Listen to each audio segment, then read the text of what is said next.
میرے گھر والے کہنے لگے کھانا چھوڑ دیں پہلے اس کی بات سن لے. میں نے کہا پتر کیا ہوا, کسی نے مارا ہے کسی استاد نے؟ کہنے لگے نہیں حضرت, گھر فون کیا تھا تو میری اماں اور ابا کی لڑائی ہو رہی ہے.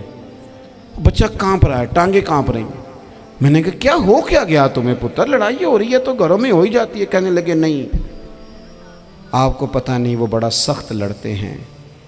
میرے والد جب میری والدہ کو مارنے کے لیے آگے بڑھتے ہیں تو ہم سارے چار پنجوں کے نیچے چھپ جاتے ہیں, ہمیں خوف آتا ہے, وہ منظر خطرناک ہوتا ہے. یہ کون تکلیف دے رہا ہے اپنے بچوں کو؟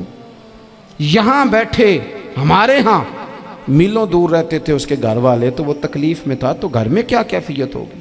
اگر حوصلہ ہو, صبر ہو, قناعت ہو, اللہ کے دیے ہوئے تھوڑے رزق پر ہمیں راضی رہنا آتا ہو, ہمارے گھروں میں سکون آئے, اطمینان آئے, ہم جو زندگی بڑی خوشی خوشی گزار سکتے ہیں.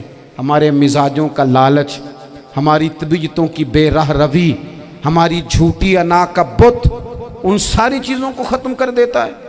اپنی زندگی کے اندر اگر ہم وہ کردار اپنے بچوں کو دیں جس کردار میں موبائل بھی ہو, جس میں گاڑی بھی ہو, جس میں پیسے بھی لا کے ابا دراز میں رکھتا ہو, لیکن والد کا گھر میں مصلی بھی موجود ہو, اس کی کوئی تسبیح بھی ہو, وہ یہ بھی کہتا ہو کہ خدا نے اپنے فضل سے آج 5,000 دیا ہے تو اس میں 1,000 غریبوں کا بھی ہے, اس میں تھوڑا سا میں نے اللہ کی رضا کے لیے بھی رکھا ہے. اگر کوئی مشکل آ جائے تو وہ باپ اور ماں کو صبر کرتا ہوا دیکھتے ہوں. اگر ایک باپ بات کرے تو دوسرا برداشت کرتا ہو. خدا را اپنی اولادوں کو اس اذیت کا شکار نہ کرو. اپنے گھروں کے اندر وہ خودداری, وہ پیار, وہ وقار, وہ محبت, وہ انداز. آپ تھکے ہوئے ہیں کوئی شک نہیں, آپ بہت سارے مسائل کا باہر شکار ہوں گے کوئی شک نہیں, لیکن آپ باہر سے تھک کے آئے ہیں. اور اگر آپ باہر اپنی فیکٹری کے مالک ہیں اور دفتر کے بڑے ہیں تو گھر میں بھی تو آپ بڑے ہیں نا. آپ کی ماں بھی تو انتظار کر رہی ہے, اس نے بھی تو دکھڑا سنانا ہے نا آپ کو. آپ یہ دیکھیے کہ آپ کے بچے بھی تو انتظار کر رہے ہیں, وہ چاہتے ہیں کہ ابا آ کے بیٹھیں تو ہم ان کے سینے پہ چڑھ کے تھوڑا کھیلیں. آپ کی اہلیہ منتظر ہیں. کچھ باتیں بیوی کسی اور سے نہیں کہہ سکتی, صرف اپنے شوہر سے کہتی ہے, لیکن وہ تو آتے ہی جلال میں آ گئے صاحب. وہ کہنے لگے تو بڑی نالائق ہے, میں تھکا ماندہ آیا ہوں اور تو نے مجھے کہانی سنا دی ہے. وہ اس خاتون سے شدت کے ساتھ پیش آنے لگے. میرے رسول پاک کی حیات نور کو دیکھو, حضرت ام ایمن حضور کی رضائی والدہ ہیں, ان کی بھی خدمت ہو رہی ہے. حضرت حلیمہ سعدیہ آ رہی ہیں تو خدمت ہو رہی ہے. حضرت عباس حضور کے چچا ہیں تو کریم فرماتے ہیں میرے چچا ہیں باپ کی جگہ پہ. حضور دوست احباب صحابہ غلاموں سب کے ساتھ پیار کر رہے ہیں. 9 ازواج مطہرات ہیں گھر کے اندر, اور کیفیت یہ ہے کہ حضور صرف ان کی ضرورتوں کا ہی خیال نہیں کرتے, خواہشات کا ہی خیال نہیں کرتے, بلکہ میرے کریم کا طریقہ یہ ہے کہ کوئی بندہ آج بول کیا رہا ہے, وہ کہاں کھڑا ہے آج, اس کے جملے کس طرح کے ہیں, اس کا لہجہ کس طرح کا ہو گیا ہے اور اسے ٹھیک کیسے کرنا ہے. محبوب اس کا خیال فرماتے, توجہ کرتے. میں کہتا ہوں کہ ہم سب کو شوق آیا ہے آرام کرنے کا. میں صبح 11 بجے سے پہلے اپنے گھر سے نکل آیا تھا اور یہ وقت آ گیا ہے اور رات کو خدا جانے کس وقت گھر پہنچنا ہے.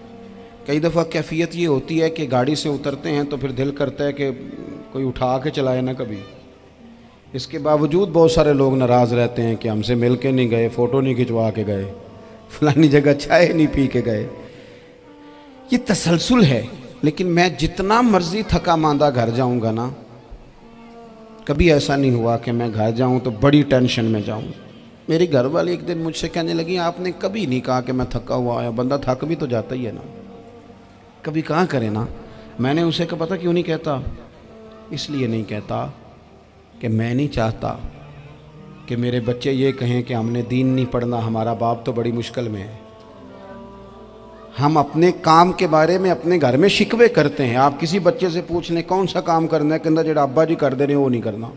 کیوں کہ ابا جی ہر روز تو کہتے ہیں میں بڑا الجھ گیا ہوں, یہ کام بڑا مشکل ہے. میں چاہتا ہوں کہ میں اپنے بچوں کو یہ بتاؤں کہ پتر میں تو جدھر جاتا ہوں پھول ہی پھول ہیں. میں تو جدھر سے گزرتا ہوں محبت ہی محبت ہے، میں تو جدھر سے دیکھتا ہوں دعائیں ہی ملتی ہیں، تاکہ ان کا شوق پیدا ہو۔ میرے عزیز، آپ تھوڑا سا دل بڑا کریں۔ اگر آپ ایک کی وجہ سے پورا گھر سکون میں آ جاتا ہے تو آپ دل بڑا کیوں نہیں کرتے؟ جگہ ڈھونڈتے ہیں بس مجھے کوئی تنگ نہ کرے، کوئی میری باپ ماں بدولت کو کوئی پریشان نہ کرے۔ بخاری شریف سنیے، حضرت عائشہ صدیقہ رضی اللہ تعالیٰ عنہ بیٹھی ہیں، حضور فرمانے لگے عائشہ آج ایک بات نہ بتاؤں تمہیں؟ یا رسول اللہ بتائیے۔ حضور فرمانے لگے جب تم مجھ سے ناراض ہوتی ہو تب بھی مجھے پتہ چل جاتا ہے، اور جب راضی ہوتی ہو پھر بھی پتہ چل جاتا ہے۔ تو حضرت سیدہ عائشہ صدیقہ بات سن کے بڑی خوش ہوئیں، یا رسول اللہ وہ کیسے؟ حضور فرمانے لگے کبھی کبھی تم قسم اٹھاتی ہو۔ یا رسول اللہ ہاں۔ فرمایا جب ہوتی ہو نا راضی، خوش، تو پھر کہتی ہو مجھے رب محمد کی قسم صلی اللہ علیہ وسلم، پھر تم میرے نام کے ساتھ رب کریم کا نام ملا کے قسم اٹھاتی ہو، رب محمد کی قسم۔ یا رسول اللہ بالکل ایسے ہی ہے۔ اور فرمایا جب تمہارے دل میں کوئی بات ہوتی ہے نا